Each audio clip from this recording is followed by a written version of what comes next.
मार्क्सवादी communist party के राज्य के सचिव हैं, वो आए और संबोधित करें। और उनके बाद यूएम खान जी फरीदाबाद से वो आए, वो भी स्टेज पे आ जाए। अध्यक्ष मंडल,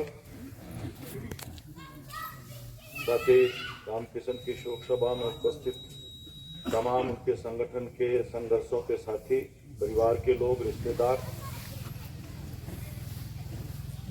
कॉमरेड के बारे में जो मुख्य प्रस्ताव रखा गया उसमें भी, उसके बाद जो वक्ता बोले उन्होंने भी उनके जीवन के बारे में, उनके काम के बारे में काफी चर्चाएं की। मेरा भी 30-35 साल से परिचय उनसे रहा, संपर्क रहा। आमतौर पे जब ऐसी कोई दुनिया या कोई हमारे पीछे चला जाता है, मंत्री साला के जन वो आ गया तो परिवार के लिए, सगे संबंधियों के लिए, प्रियजनों को के लिए आमतौर पे हम ये कहते हैं, भाई इतना ही साथ था या ये लिख रखी थी। अब यह जो बात कही जा ना, या ये लिख रखी,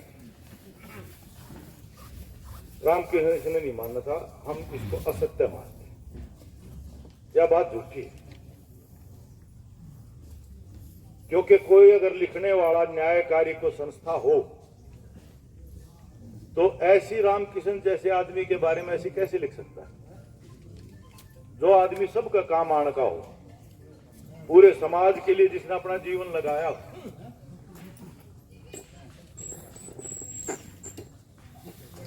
क्या तक कर दिया, मन आगे जाना पड़ा। तो ऐसे अच्छे आदमी को इस तरह की दुर्घटना का शिकार क्यों लिखा गया, ये नहीं लिखा था।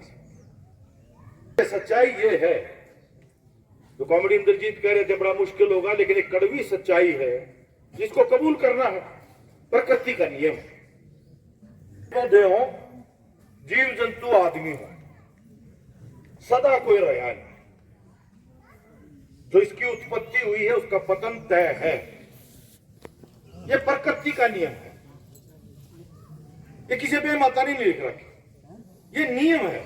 जैसे दिन और रात का बनना एक नियम है, ऐसे एक नियम है, कुदरत का नियम है। वो अलग बात है कि कोई घटना दुर्घटना होती है, बाढ़ अकाल में किसी भी कारण से अपना पूरा जीवन नहीं कर पाते, लेकिन ये एक सच्चाई है। और वो इस मौके पर हम ये चर्चा करते हुए, जिसने अनेकों संगठनों में जो काम किया है, जिसके आज आयोजक शोक सभा के स्तर के ऊपर बने,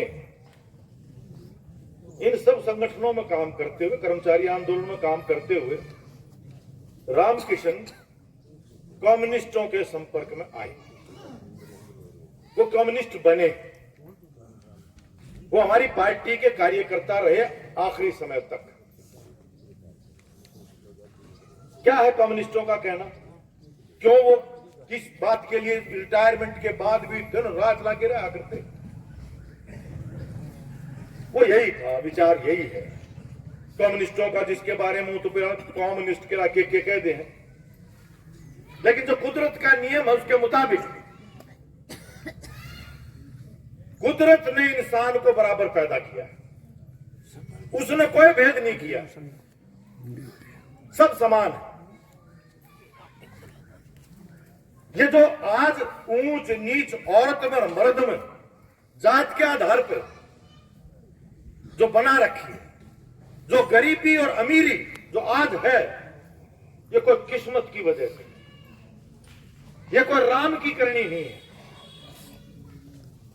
ये राज की करनी है। राज करने वालों की तरफ से लूट का, शोषण का वो कर पाए, उसके लिए विचार दिया गया है कि भैया तो किस्मत में लिख रखी है, तेरी जो लिख रखी थी तू भोग, मेरी जो लिख रखी मैं भोगूंगा। ये राज करने वाले, लूट का शासन, उन्होंने ये विचार गढ़ा है। और ये अमीरी और गरीबी को मिटाया जा सकता है अगर हमारे बीच के भेदभाव को मिटा करके, इंसानी एकता बना करके हम इस समाज को बदल सकते हैं। और दुनिया में बदला गया है, ऐसे देश हैं जहां ये किया गया है।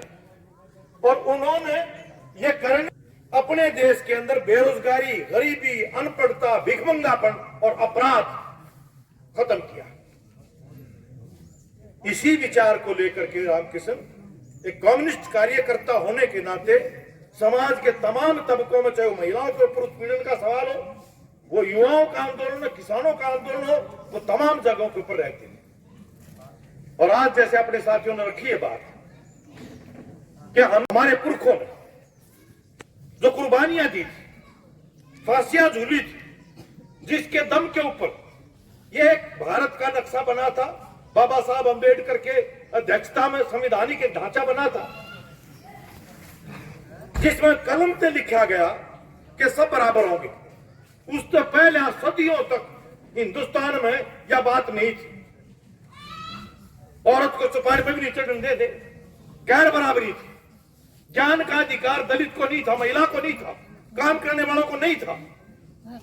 लेकिन यह हमारे पुरखों की कुर्बानी और देश की आजादी के बाद लिखे संविधान के तहत यह संभव हो पाया कि एक दलित परिवार में पैदा हुआ रामकिशन जैसे और भी जो पढ़ लिख करके यहां पहुंचे, आज इन तमाम हमारे पुरखों की कुर्बानियों के ऊपर उनको बेकार करने का बड़ा हमला है। फिर से मनुस्मृति का राज कायम करने की तैयारी।